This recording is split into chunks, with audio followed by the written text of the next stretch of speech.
Oui, bonjour les amis. Eh bien, c'est parti pour la deuxième section, je dirais, de cette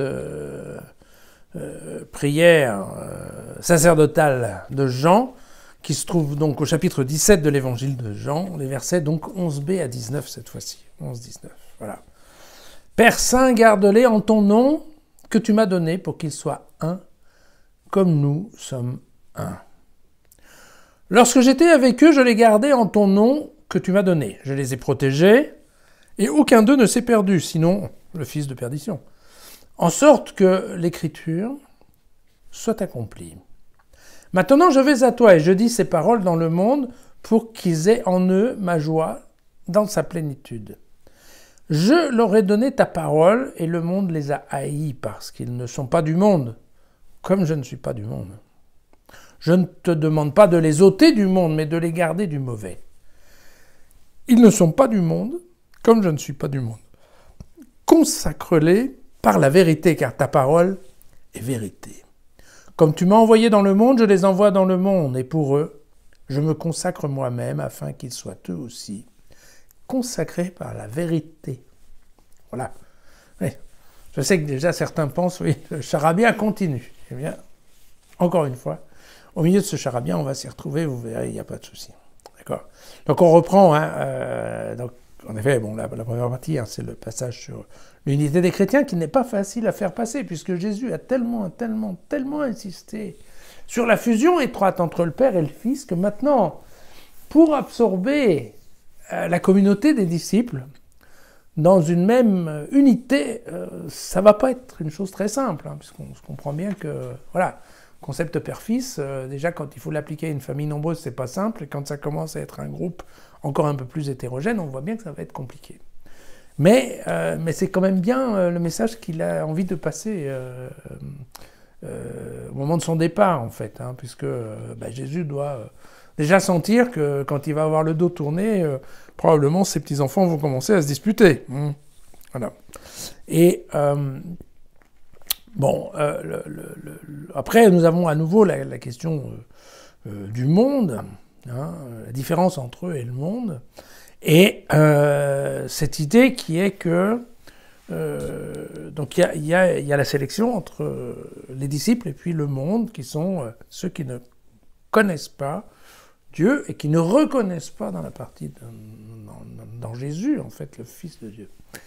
Et dans la description que nous fait Jésus de ce monde, eh bien, il est évident qu'il y a Satan qui rôde.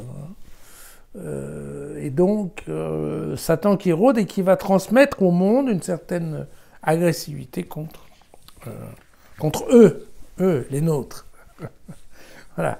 Et donc, et là encore, c'est là-dessus. Vous voyez que Jésus insiste, je ne demande pas de les ôter du monde. Et oui, c'est ça. La communauté chrétienne se doit d'être maintenue dans le monde. Vous comprenez bien que aujourd'hui, ce genre de texte, il est vraiment parlant, parce que la communauté, elle était grande, mais elle devient plutôt plus petite pour nous. Donc, on commence à être une petite communauté au milieu d'un monde qui, parfois, oui, c'est devenir assez agressif contre la communauté des chrétiens. Là, on est revenu, en fait, à cet état, je dirais, un petit peu de départ. Et donc, il y a quand même bien cette idée qu'en effet, bien dans le monde, il y a plein de gens qui n'ont pas qui connaissent pas ni Dieu ni Jésus, mais il y a aussi plein de gens qui n'ont absolument pas envie de les connaître. Et là, je trouve que, vous voyez, dans cette explication que nous donne Jean, on comprend très bien la situation d'aujourd'hui où c'est évident que voilà, les gens, par exemple, qui m'écoutent là aujourd'hui dans Jésus Facile, il est évident que, quelque part, c'est ce que nous dit Jean en tout cas, Dieu leur a parlé de façon à ce qu'ils soient un minimum intéressés, par la question de Dieu. Sans que forcément ils deviennent complètement fous de Dieu demain. Enfin, c'est pas ça la question. La question, c'est qu'au moins le sujet les intéresse. Qu'avant, je suppose que si vous êtes là à m'écouter raconter des âneries tous les jours, ou en tout cas un certain nombre de jours, c'est que le sujet de Dieu, des évangiles, vous intéresse un minimum. Donc, encore une fois, ça ne veut pas dire que vous êtes forcément conquis, mais au moins, il y a un terrain d'intérêt d'ouverture à la question. Hein, à ces questions qu'on a déjà vues, qui sont les questions de transcendance, tout simplement. Tout simplement, il n'y a pas besoin d'aller beaucoup plus loin que ça. Mais vous voyez que, vous le savez, il y a aussi dans le monde des tas de gens qui sont intéressés de la même manière à des sujets de transcendance, mais qui vont être plutôt tournés ou qui vont plutôt s'intéresser, eux, peut-être à du bouddhisme ou à des choses comme ça, je ne sais pas. Mais de toute façon, et c'est bien ça la question. Et il y a aussi, au milieu de tout ça, il y a des gens qui ne veulent pas en entendre parler. Voilà, tout simplement. Ils ne sont pas intéressés. Voilà. Donc on peut dire que Dieu n'a pas préparé à écouter ce genre de discours.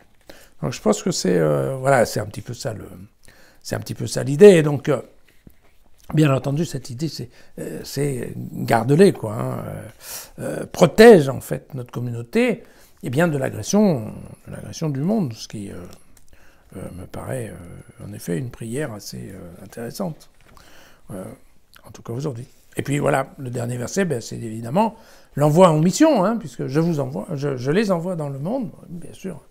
La définition même de la construction de l'Église, c'est d'envoyer ensuite bien les disciples propager la bonne nouvelle, ou répéter ce qu'a fait Jésus lors de son passage.